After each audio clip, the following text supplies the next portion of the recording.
You destroyed everything! My dad Lawrence screamed, his face red with rage, as he slammed the IRS audit notice on the kitchen table. The papers scattered across the worn wood surface like accusations.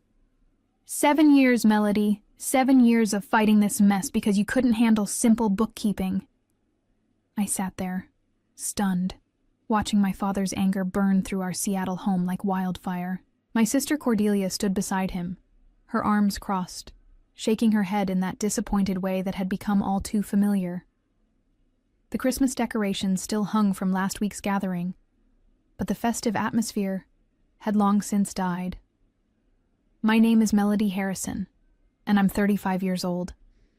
For the past 7 years, I've been living under the crushing weight of a mistake that allegedly destroyed my family's accounting firm, Harrison and Associates.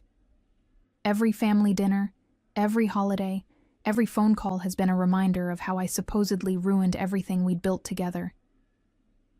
Dad, I've told you 1,000 times, I said, my voice barely above a whisper. I followed the procedures exactly like you taught me. I don't understand how those entries got changed. Don't lie to me. Lawrence's voice cracked with emotion. The IRS found deliberate alterations in the books. Someone changed those numbers, and you were the only one with access to that software. Cordelia stepped forward, her expression a perfect mixture of disappointment and pity. Melody, we've been over this. The audit trail shows your login credentials, your computer, your changes. She pulled out a folder thick with documents. Maybe if you just admitted what happened, we could finally move forward as a family. But I hadn't done anything wrong. I knew I hadn't. Yet here I was, 7 years later, still trying to prove my innocence to the two people who should have believed me the most. The audit had found discrepancies totaling nearly $200,000 in client accounts, and somehow every finger pointed back to me.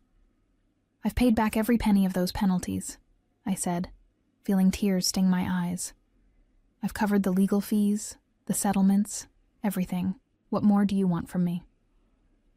Lawrence's expression softened slightly, but the disappointment remained. I want my daughter back. The one who cared about this family enough to tell the truth. As I looked around the room where I'd grown up, where we'd celebrated every achievement and milestone, I felt a familiar ache in my chest. The walls were covered with photos of our family's success. Lawrence receiving business awards, Cordelia graduating summa cum laude from her accounting program, and me, conspicuously absent from the more recent pictures. Something felt wrong about this whole situation, but I couldn't put my finger on what it was. Growing up, I'd always been the reliable one. While Cordelia charmed everyone with her perfect grades and social connections, I was the daughter who stayed late to help Lawrence organize client files and learn the business from the ground up. I genuinely loved the work, the precision of numbers, the satisfaction of balancing books perfectly, the trust clients placed in our family firm. Cordelia, 2 years younger, had always been Lawrence's favorite. She was beautiful, brilliant, and had a way of making everyone in a room focus on her. When she graduated with her accounting degree, Lawrence practically glowed with pride. Now we can really expand the business, he'd said. Having both my daughters working alongside me is everything I ever dreamed of. But even back then, I noticed things. Cordelia would come in late, leave early, and somehow always managed to avoid the tedious reconciliation work that kept our books accurate. She preferred meeting with high-profile clients and attending networking events, leaving me to handle the detailed financial work that actually kept the business running. She's building relationships, Lawrence would say whenever I mentioned the uneven workload. That's just as important as the day-to-day operations. I never minded. I was proud of my skills and trusted that my contributions were valued, even if they weren't as visible as Cordelia's networking successes. I had my own apartment in Capitol Hill, a small but comfortable place where I could decompress after long days at the office. The changes started gradually in the months before the audit. Cordelia began staying later, often working alone in the office after everyone else had gone home. She volunteered to handle more of the software updates and system maintenance, tasks she'd always avoided before. I want to be more involved in the technical side, she explained when Lawrence praised her newfound dedication. Melody's taught me so much about how everything works. I remember feeling pleased that she was finally taking more interest in the crucial back-end operations. We even had some good conversations about accounting procedures and client management during those weeks. She asked detailed questions about our software systems and seemed genuinely interested in learning how everything connected. Looking back now, I realized she was asking about security protocols, backup procedures, and audit trails. At the time, I thought she was just being thorough. I was happy to share my knowledge with my sister. The audit notice arrived on a Tuesday morning in March. Lawrence opened it during our weekly staff meeting, and I watched his face drain of color as he read the formal language about discrepancies requiring immediate investigation. "They're looking at our books from the past 2 years," he said quietly. "They want everything. Every transaction, every adjustment, every piece of documentation." I felt confident. Our books were meticulous. I double-checked every entry, maintained perfect records, and followed every procedure to the letter. I even welcomed the audit as a chance to prove how well-run our business was. How naive I was. The IRS investigators arrived 3 weeks later, and my world began to crumble. They set up in our conference room with boxes of documents and laptops, methodically going through every transaction with the intensity of surgeons examining a patient. I cooperated fully, walking them through our procedures and explaining our filing systems. Agent Patricia Williams seemed particularly interested in our software logs and user access records. She was thorough but professional, asking detailed questions about who had access to what systems and when. "Miss Harrison," Agent Williams said during my interview, "we found several entries that were modified after the initial posting. Can you explain why these changes were made?" I stared at the printouts she handed me. The numbers were wrong, completely different from what I remembered entering. Client payments had been moved between accounts, expense categories had been changed, and there were adjustments I'd never made. "I don't understand," I said, studying the documents. "These aren't the entries I made. Someone must have changed them after I input the original data." Agent Williams nodded, making notes. "According to our computer forensics team, these changes were made using your login credentials from your workstation. Can you explain how that might have happened?" My stomach dropped. I always log out when I leave my desk. I never share my password with anyone. The timestamp shows these changes were made at 11:47 p.m. on February 14th. Were you in the office that night? February 14th, Valentine's Day. I'd been home that evening, having dinner with my college friend Patricia at a restaurant downtown. I had the receipt in my purse, the credit card statement, even photos we'd taken at the restaurant. "No, I was out that evening. I can prove it." I showed her the evidence, feeling a mix of relief and confusion. Someone else must have used my login somehow. But Agent Williams' expression remained neutral. "We'll need to investigate further. In the meantime, we'll need you to step away from any financial responsibilities until this is resolved." The investigation dragged on for months. Every week brought new questions, new accusations, new evidence that seemed to point directly at me. The computer logs showed my credentials, my workstation, my access codes. The financial discrepancies totaled $197,000 across multiple client accounts. Lawrence grew more distant with each revelation. "How is this possible, Melody?" he asked during one particularly painful family dinner. "If you didn't make these changes, then who did?" Cordelia was supportive during those early days, often staying after our family meetings to offer comfort. "I know you didn't do this intentionally," she'd say. "Maybe you were just overwhelmed and made some errors. Dad will understand eventually." But I knew I hadn't made any errors. I'd been meticulous, careful, and professional. Someone had deliberately altered our books, and that someone had done it using my access. The question that haunted me as the investigation continued was simple. Who else could have had access to my login credentials? I was about to discover that the answer was closer to home than I ever imagined. The final audit report arrived on a gray October morning, and it shattered what remained of my relationship with my family. The investigators had concluded that the alterations were deliberate, sophisticated, and designed to hide missing funds. The penalties alone would cost the business nearly $300,000, not including legal fees and the damage to our reputation. Lawrence called an emergency family meeting that evening. I walked into his home office feeling like I was approaching my own execution. The room smelled of old leather and disappointment, the same space where he'd taught me about business ethics and family loyalty years before. "The final report confirms it," Lawrence said without looking up from the paperwork. "Deliberate manipulation of client accounts. Funds moved between accounts to hide shortfalls. The pattern shows planning and intent." Cordelia sat in the chair across from his desk, her face a mask of carefully controlled emotion. "What does this mean for the business?" she asked quietly. "We'll survive, but barely. The penalties will wipe out most of our reserves. Some clients are already talking about leaving." Lawrence finally looked at me, and I saw something die in his eyes. "Melody, I need to know.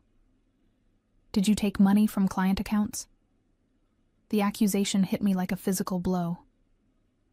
"Dad, I would never steal from our clients. You know me better than that." "I thought I did." His voice was barely a whisper, but the evidence doesn't lie. The computer logs, the timing, the sophistication of the alterations, it all points to someone with your level of access and knowledge. Cordelia reached across the desk and touched Lawrence's hand gently. "Dad, maybe we should consider that this was a cry for help. Melody's been under a lot of stress lately." I stared at my sister in disbelief. "A cry for help? Cordelia, I didn't do this." "The evidence says otherwise," Lawrence said firmly. "And until you're willing to take responsibility for what you've done, I can't have you involved in the business." That night, he read me out of his will. My inheritance, which would have been my share of the family business, was revoked. "Actions have consequences," he said as he signed the papers.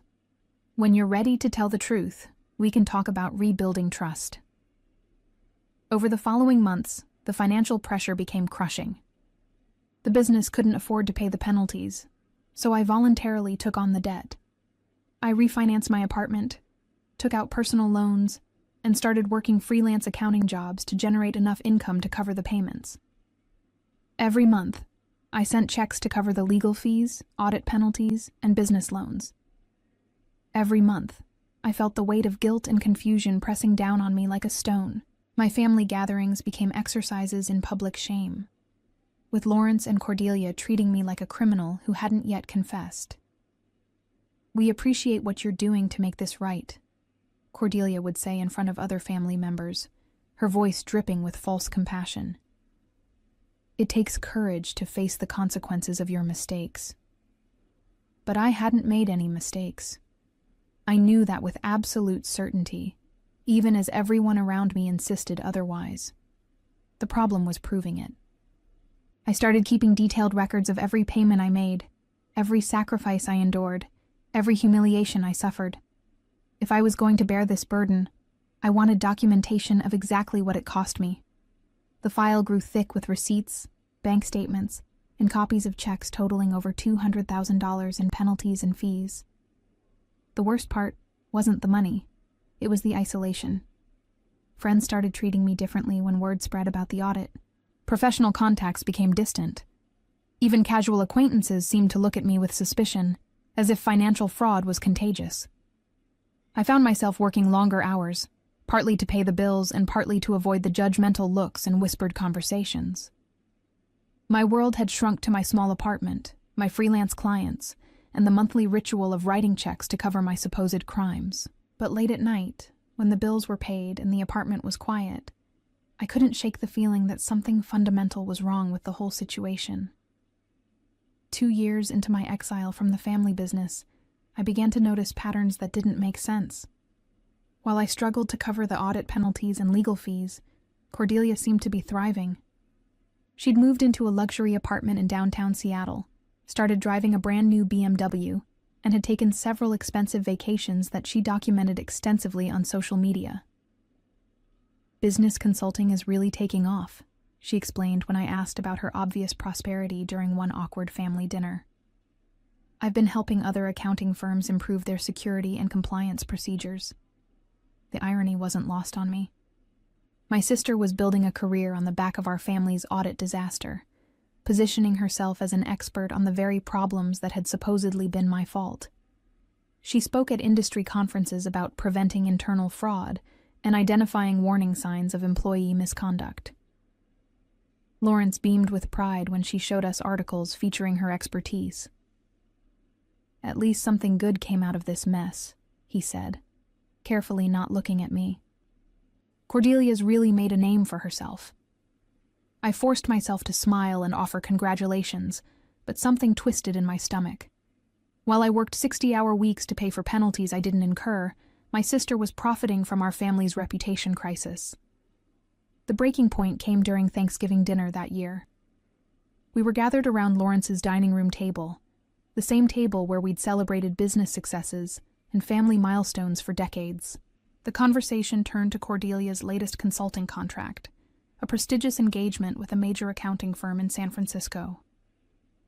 "They specifically requested me because of my experience with audit remediation," Cordelia said, cutting into her turkey with precise movements. "They want someone who understands how these fraud schemes develop and how to prevent them." "Fraud schemes?" I repeated slowly. "Is that what we're calling what happened to our business?" Cordelia looked up, her knife paused mid-cut. "Well, yes. The audit found evidence of deliberate manipulation. That's fraud by definition." "And you think I deliberately manipulated our books to steal from clients?" The table went silent. Lawrence set down his fork and looked between us with the expression of a man tired of refereeing the same fight. "Melody, we've been through this," he said quietly. The evidence was clear. "Can we please just have a peaceful dinner?" But I couldn't let it go. "Cordelia, when you consult with these firms about preventing fraud, do you tell them that the perpetrator in our case was never actually prosecuted? That the supposed criminal was never even formally accused of a crime?" Cordelia's composure cracked slightly. "The lack of criminal charges doesn't mean no crime occurred. Sometimes prosecutors choose not to pursue cases for various reasons. Such as insufficient evidence to meet the criminal standard of proof," she said quickly. "That doesn't mean the behavior was acceptable, or that there weren't consequences." I stared at my sister across the table, studying her face in the candlelight.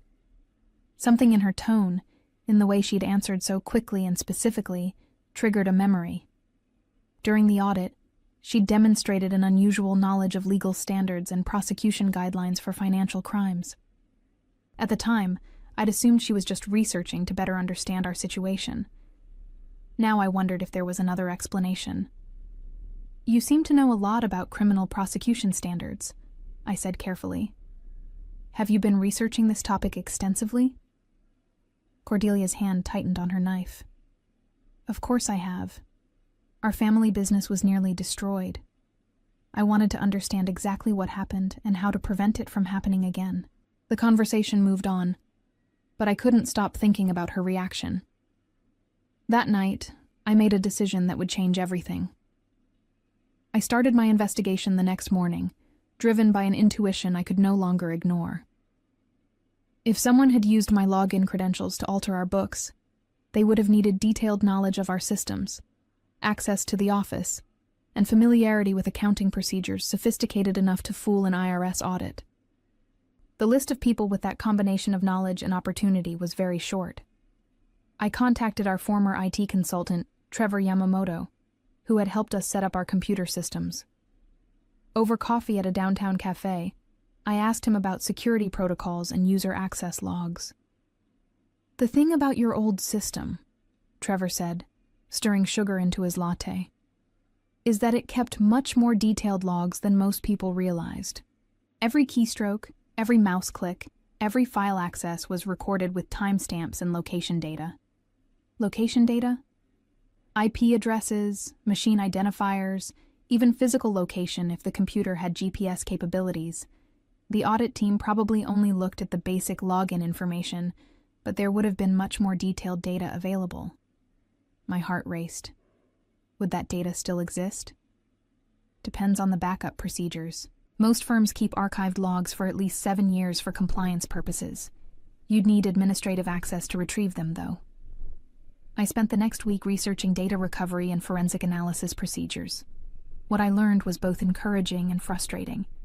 The detailed logs Trevor described would indeed show exactly who had made what changes when, but accessing them would require technical expertise I didn't possess. That's when I remembered something important. Before the audit, Cordelia had volunteered to handle our system backups and archive procedures. She'd insisted on taking over that responsibility, claiming she wanted to learn more about the technical side of the business. I drove to the office building where Harrison and Associates had operated. The business had downsized significantly after the audit, but Lawrence still maintained a small office on the second floor. I used my old key code, hoping he hadn't changed it.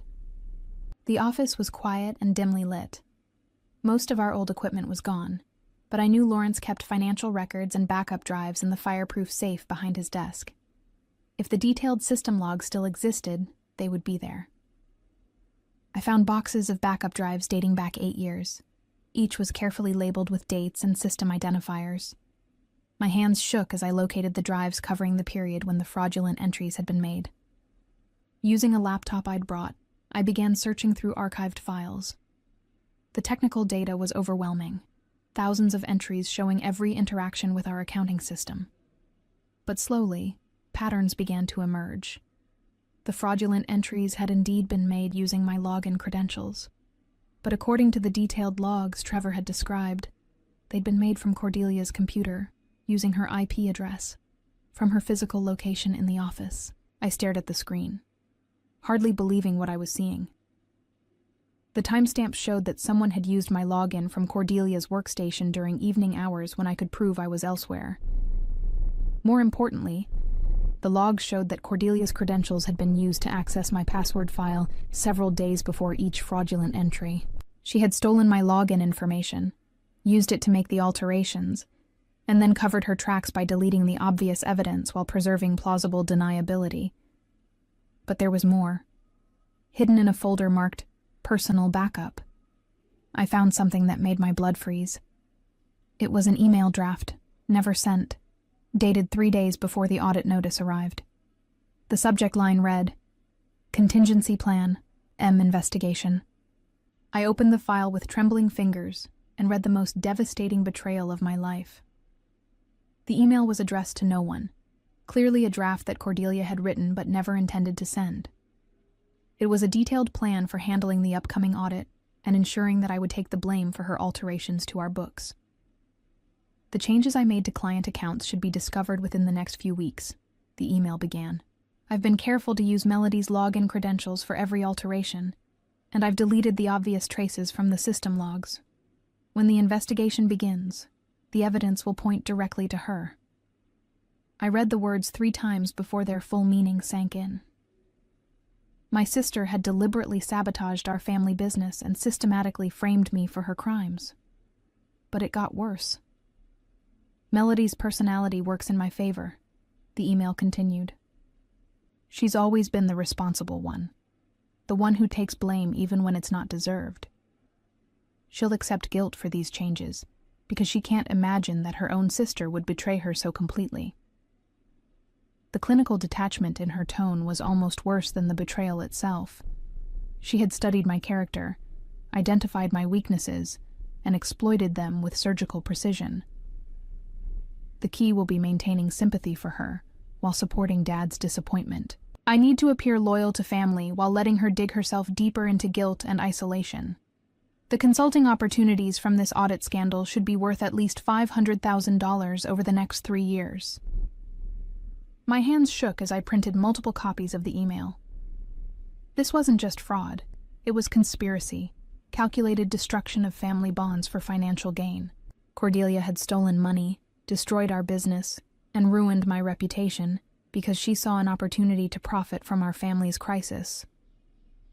The email ended with a list of potential consulting clients and speaking opportunities that would be available to someone with insider experience in accounting fraud cases. She had planned to build her entire career on the wreckage of our family business and my destroyed reputation. I sat in the empty office, surrounded by the ghosts of our family's success, and felt a cold fury settle in my chest. For 7 years, I had carried guilt that belonged to someone else. I had paid for crimes I didn't commit, endured shame I didn't deserve, and watched my sister profit from my suffering. That ended today. I called Lawrence and Cordelia separately, asking them to meet me at his house that evening for an important family discussion. I told them I had something significant to share about the audit situation, something that might help us finally move forward. Lawrence sounded tired, but hopeful. "Are you ready to tell us what really happened, Melody?" "Yes, Dad," I said quietly. "I'm ready to tell you exactly what happened." Cordelia's response was more cautious. "What kind of information are you talking about?" "Evidence," I said simply. "Documentation that changes everything we thought we knew about the audit." That evening, I arrived at Lawrence's house carrying a briefcase containing printouts of the system logs, copies of Cordelia's email, and a detailed timeline showing exactly how she had executed her fraud.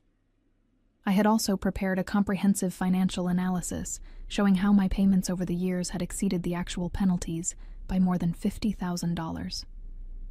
Lawrence was already seated in his office when I arrived. Cordelia came in a few minutes later, looking polished and confident in her business attire. She had no idea that her 7-year conspiracy was about to crumble. "Thank you both for coming," I said, setting my briefcase on Lawrence's desk. "I know this situation has been difficult for all of us, and I wanted to share some information that I think will provide clarity." Cordelia leaned forward slightly. "What kind of information?" I opened the briefcase and pulled out the printed email. "Information about who really altered our accounting records, who actually committed fraud, and who has been lying to this family for 7 years." I handed the email to Lawrence first. As he read, I watched his face change from confusion to shock, to a deep, hurt anger. "Cordelia," he said quietly, his voice thick with emotion, "please explain what this means." I had waited 7 long years for this moment. Now, finally, the truth would set me free. Lawrence's trusted attorney confirmed that Cordelia's email constituted both admission of guilt and conspiracy to commit fraud. Within weeks, federal investigators reopened the case, this time focusing on the right suspect. Cordelia faced criminal charges for embezzlement, fraud, and conspiracy, ultimately receiving a 3-year prison sentence and permanent revocation of her accounting license. Her consulting business collapsed overnight when clients learned about her criminal conviction, and she was forced to liquidate her luxury lifestyle to pay restitution to the original victims and cover legal fees. Lawrence, devastated by the revelation that he had spent years punishing his innocent daughter while enabling his guilty one, transferred full ownership of the remaining business assets to me and publicly cleared my name in industry publications. Cordelia's carefully constructed reputation as a fraud prevention expert became a source of professional ridicule when the truth emerged, and she found herself unemployable in any financial field. Lawrence struggled with guilt over his favoritism and the years of unjust treatment he had subjected me to, ultimately entering therapy to address his inability to see past Cordelia's manipulations. As I signed the papers making me the sole owner of Harrison and Associates, I reflected on how Cordelia's greatest mistake was underestimating the very sister she had tried to destroy. She had been right about one thing. I was the responsible one. Thorough enough to investigate, persistent enough to uncover the truth, and strong enough to rebuild what she had tried to tear down. And now I knew that sometimes the best revenge is simply letting someone's own calculated cruelty become the foundation of their complete downfall.